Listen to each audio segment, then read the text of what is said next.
Now, a lot of people check their stats when we're talking baseball. A lot of people are going to need to check their route when it comes to taking OC Transpo starting Sunday and pretty much really launching off on Tuesday. A lot of changes for OC Transpo. And joining us from their the design board in terms of going through and changing everything up.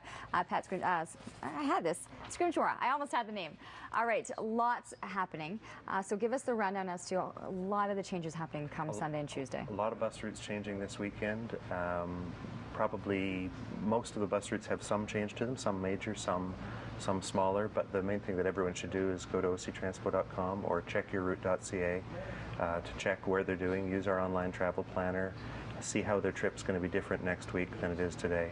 It means for some people a longer walk or an additional transfer, but for a lot of people just a different route number coming down the same street or a different time that the bus comes. So we're looking at the numbers could be different? Could be. So there are a lot of things. So really, even if you think, you know what, I've been taking the same bus for the last 15 years, you're going to see that things have been altered. They've been altered. For a lot of people, they're not, but the easiest way to know is just to check and be sure, so that Tuesday morning when you walk out to the bus stop, you know what's gonna come down the street to you. Now, this was a big project. There's about 20 million that council had said, listen, we need to find ways to be able to make up the 20 million. And so this has been ongoing since November, with you really playing around with how the design of the city and how this is going to be. Was this a really tough job? It was a lot of work. There was a lot of us worked on it.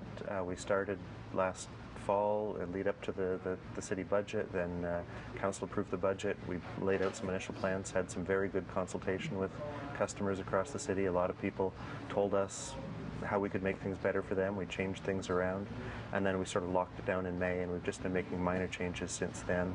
And really now the focus is on getting people to understand their new system and learn what to do. There are a lot of benefits to this as well. You've got increased use on certain routes that like you've got buses coming every minute, 2 minutes. I'm looking at some of the schedules. On some of them, yeah. There's where we've combined routes together, they're going to run more frequently. The busiest routes, Route 95, Route 1, Route 12, those are always going to be the busiest routes, and people are going to still be able to count on them. There's more capacity on the busiest routes. There's expanded capacity at a couple of park and ride lots. So even though some people have to make an adjustment, there's still a lot of good going on.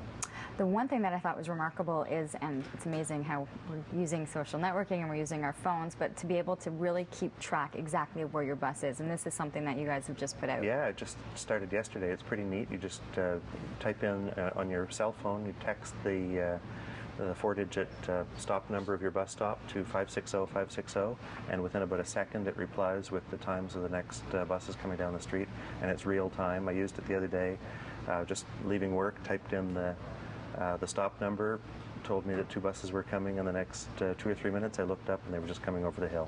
You had to feel good. Oh, it was great. To know that you were part of everything that's going on, and that it's working. It's working. So again, the text number is 560-560, and that's for people who are used to the 560-1000 from their bus stop number. It's just 560-560.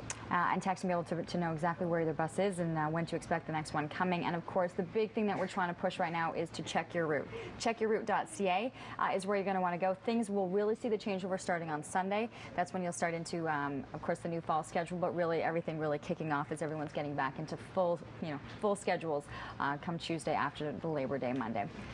You had a lot of work ahead of you. Yep.